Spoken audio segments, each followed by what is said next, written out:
Welcome to channel knowledge of pharmacy. Mefenamic acid and paracetamol suspension का आज हम review करते हैं। तो सबसे पहले स्ट्रेंथ की बात कर लेते हैं।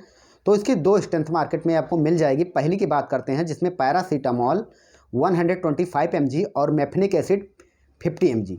वहीं जो दूसरी स्ट्रेंथ है जो कि DS के नाम से आती है क्योंकि डबल स्ट्रेंथ, तो इसमें जो पैरासीटामोल है वो 250 mg और जो मेफेनिक एसिड है वो 100 mg, यानी डबल स्ट्रेंथ ये जो है इसकी है। वहीं ब्रांड नेम की बात करते हैं, जो सिंगल स्ट्रेंथ की ब्रांड है वो ब्लू क्रॉस की मेप्टाल पी के नाम से आती है और जो डबल स्ट्रेंथ की है वो मेफ्टाजेसिक DS के नाम से आती है। वहीं पेसीमॉल M और पेसीमॉल MF के नाम से आती इफ्का की आती है। वहीं मेफिकाइंडियस नोबल प्लस ये ब्रांड आपको जो है मेडिकल स्टोर पे मिल जाएगी। वहीं वर्क की बात करते हैं तो इसमें 2 कॉम्बिनेशन ऑफ मेडिसिन है। तो सबसे पहले पैरासीटामोल की बात करते हैं तो ये क्या करती है, ये एक्ट करती है ऑन द हाइपोथैलेमस पर ये एक्ट करती है, जो कि हीट रेगुलेटिंग सेंटर होता है जो कि ब्रेन में पाया जाता है। जब ये एक्ट करती है तो उसका रिजल्ट क्या निकलता है, पेरिफेरल वासोडाइलेशन होता है। वासोडाइलेशन होता है और स्वेटिंग होती है यानी पसीना निकलता है and loss of body temperature, जो कि बॉडी का टेम्परेचर जो है घट जाता है या सामान्य हो जाता है। तो इस तरीके से ये कार्य करती है। और ये जो है it increase in the pain inhibiting COX-1 and COX-2 enzyme. तो और ये जो क्या करती है, COX-1 और COX-2 एंजाइम के जरिए जो है पेन को रिड्यूस करती है, यानी दर्द को घटाने का काम करती है।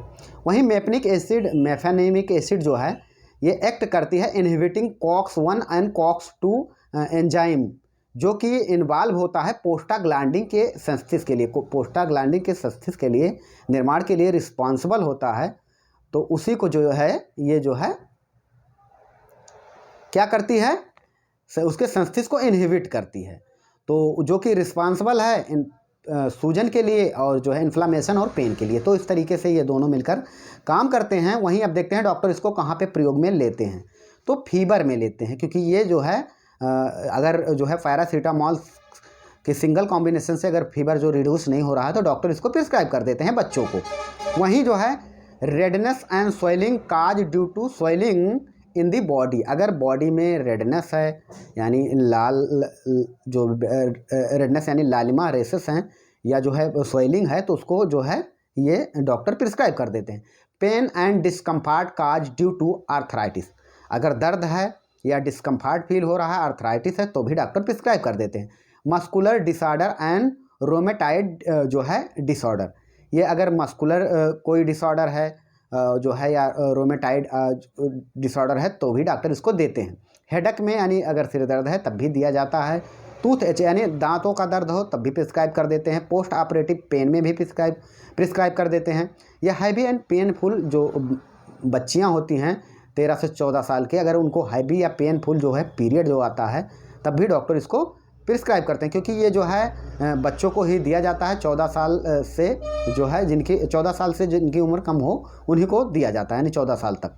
वहीं साइड इफ़ेक्ट की बात कर लेते हैं तो एब्डोमिनल पेन यानी पेट में दर्द हो सकता है, कॉन्स्टिपेशन यानी कब्ज हो सकता है, डायरिया यानी दस्त हो सकता है, नोजिया एंड वोमिटिंग यानी जो है मितली या उल्टी आ सकती है, डाइपेप्सिया या जो है अपच या इंडाइजेशन का कंडीशन हो सकता है, ब्लीडिंग परफोरेशन जो है ulcer and stomach in intestine, जो है ब्लीडिंग का कंडीशन हो सकता है ड्यू टू अगर अल्सर हो या स्टमक या इंटेस्टाइन में, हार्ट बर्न हो सकता है या एबनॉर्मल किडनी का फंक्शन हो सकता है, डिजीनस काज हो सकता है। ये कुछ इसके साइड इफ़ेक्ट हैं। अगर ऐसा होता है तो साइड इफ़ेक्ट मैनेज करने के लिए अगर मान लो नोजिया या वोमिटिंग हो रही है तो सिंपल मील यानी जो है साधारण खाना खाना चाहिए, अवॉइड करना चाहिए तेल और स्पाइसी यानी जो मसालेदार चीज़ें हैं उनको नहीं खाना चाहिए। फ्लूटेंस है तो सिंपल मील करना चाहिए और जो है ड्रिंक जो है पानी पीना चाहिए, स्लोली एक्सरसाइज करना चाहिए। कॉन्स्टिपेशन है तो फाइबर युक्त भोजन खाना चाहिए और पानी ज़्यादा से ज़्यादा पीना चाहिए और फ्रेश जो है वेजिटेबल या फ्रूट ये सब जो है लेना चाहिए। वहीं अगर डायरिया का कंडीशन है तो जो है प्लेंटी फ्लूइड का ज़्यादा ड्रिंक लेना चाहिए, क्योंकि फ्लूइड का लॉस होता है तो जो है फ्लूइड ज़्यादा लेना चाहिए। वहीं स्टमक में अगर पेन है तो रेस्ट एंड रिलैक्स करना चाहिए और जो है अच्छा जो है उसी तरीके से जो है भोजन लें या जो है ज़्यादातर तरल पदार्थ लें। वहीं स्टमक जो है स्किन पे रेसेस है तो यानी हाथ से खजुली ना करें और जो है प्रोटेक्टिव कपड़े पहनें।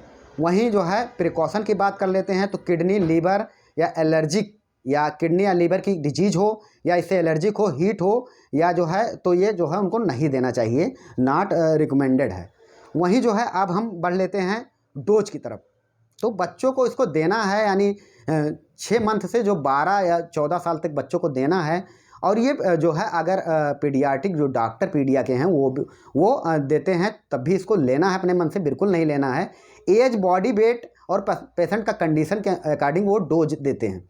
वहीं जो है बात कर लेते हैं सामान्य डोज की, तो 6 या 7 mg पर kg बॉडी वेट के अनुसार से डोज दिया जाता है।